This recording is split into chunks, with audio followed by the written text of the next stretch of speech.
que tu pourrais te présenter et présenter ton métier en quelques mots?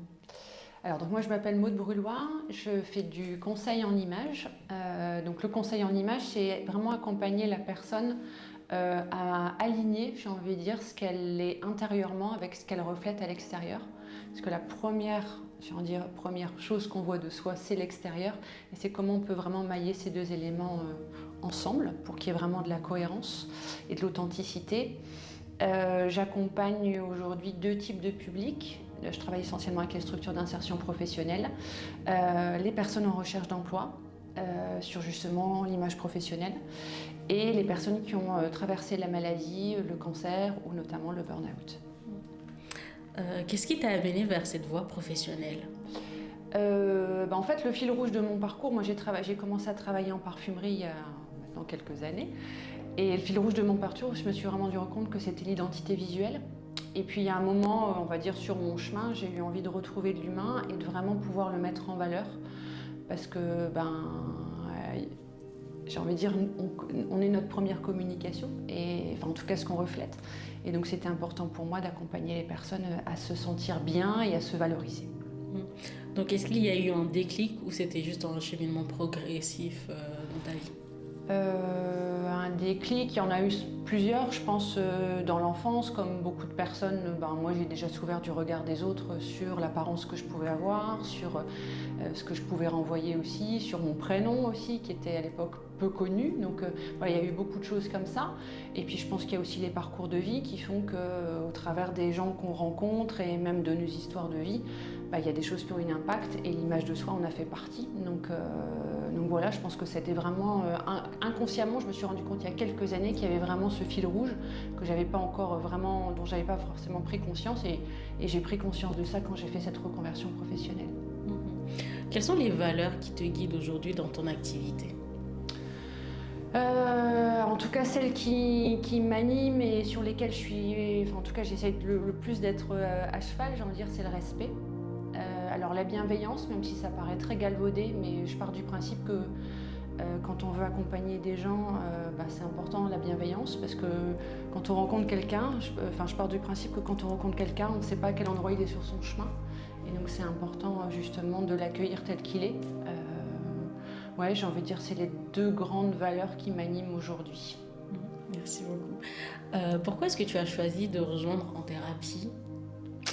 Alors en thérapie, moi j'ai découvert le projet En Thérapie il y a de ça presque 2 ans sur les réseaux. C'était Frédéric qui était vraiment aux prémices de ce collectif.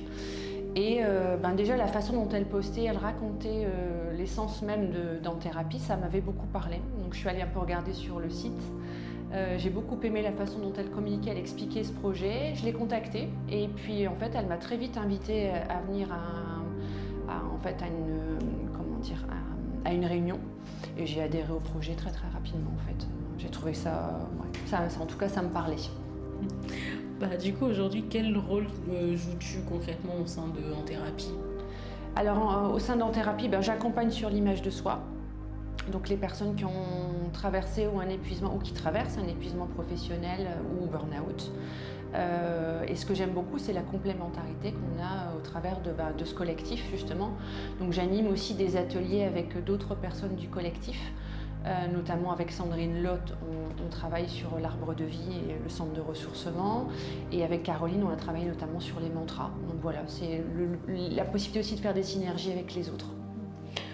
Qu'est-ce qui te donne envie de continuer à t'engager dans cette aventure collective aujourd'hui? Le collectif. Je dirais que c'est ça qui m'anime beaucoup. Je trouve qu'on a c'est pas juste des paroles, c'est un chouette collectif où chacune a sa place, et ça, on est vraiment, alors je dis filles, parce qu'on est une majorité de filles, mais on est très complémentaires dans ce qu'on peut apporter. Et voilà, et je pars du principe que effectivement tout seul on va vite, mais ensemble on est plus fort et on va plus loin. Quelles sont les spécificités ou outils que tu mobilises dans ta pratique aujourd'hui pour accompagner les personnes? Alors, j'utilise, on va dire, je travaille avec plusieurs outils. Il y a des outils qui vont me permettre d'aller plutôt visiter l'image de soi intérieure, notamment l'approche de l'arbre de vie, qui est en fait la métaphore au travers de la métaphore de l'arbre, on va venir justement nourrir le plein de chacun par le biais de nos expériences et de nos forces. Et puis pour l'aspect beaucoup plus extérieur, là je vais travailler avec la colorimétrie, donc l'analyse des couleurs, l'étude de la morphologie et les styles vestimentaires, le conseil en coiffure et maquillage. Alors, maquillage, je peux maquiller, coiffure, je conseille davantage et après voilà, je fais appel à des prestataires extérieurs pour vraiment que la personne puisse être accompagnée dans sa globalité. Quelles compétences te semblent indispensables pour réussir dans ton métier?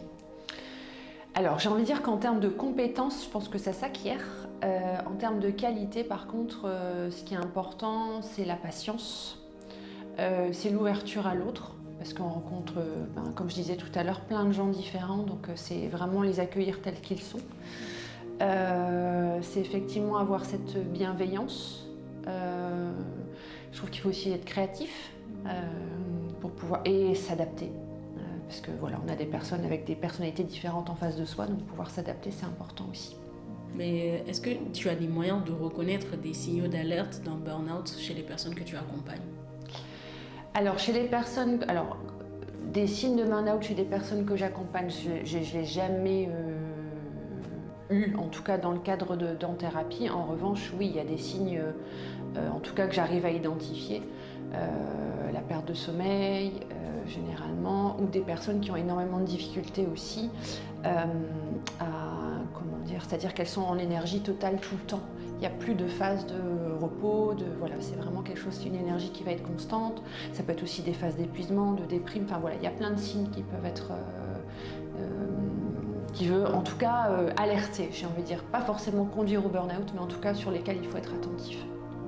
Alors toi, à ton niveau personnel, quelle habitude as-tu mis en place pour prendre soin de toi et éviter l'épuisement? Alors, m'octroyer des moments de ressourcement, c'est-à-dire vraiment, enfin moi je suis quelqu'un j'aime beaucoup être en contact des autres, mais je sais que j'ai besoin aussi de me ressourcer toute seule, donc ça c'est important. Et de plus en plus, quand je sens que dans mon activité, parce qu'on n'est pas productif, alors on nous apprend à être productif tout le temps, mais on ne l'est pas, c'est respecter ces cycles aussi, j'ai envie de dire, d'énergie, et sentir que quand ça bloque, et plutôt que de s'acharner, c'est d'avoir en tout cas la possibilité de sortir, d'aller marcher, s'aérer, et généralement quand on reprend, ça se passe mieux, quoi. Du coup, en quoi est-ce que ton métier a-t-il un impact sur toi aujourd'hui dans ta vie, que ce soit au niveau personnel ou au niveau professionnel? Alors l'impact, le plus en tout cas j'estime, alors je ne sais pas si c'est le mot marqué, mais en tout cas qui me parle le plus dans ce que je fais, c'est toutes les rencontres que je fais. J'ai jamais rencontré autant de personnes et avec des parcours de vie extrêmement riches. Et c'est cette diversité en fait qui me plaît beaucoup dans ce que je fais. On arrive déjà presque à la fin. Donc quel message aimerais-tu passer aux personnes qui traversent un burn-out? De ne pas rester seule, de ne pas avoir ce qui peut arriver parfois, honte. Alors je ne sais pas si c'est forcément le bon terme, mais en tout cas on n'ose pas forcément dire qu'on est dans une période de fragilité. Donc je pense que c'est important de s'entourer, de pouvoir en parler. Et si autour de soi on n'a pas des personnes à qui on peut en parler à un professionnel de santé. Qui sera lui plus en mesure peut-être parfois de reconnaître ces signes justement et de pouvoir aiguiller la personne en tout cas à ce qu'elle vive pas, elle traverse pas ça toute seule, quoi. Merci beaucoup. Un petit mot pour la fin, une envie, une citation.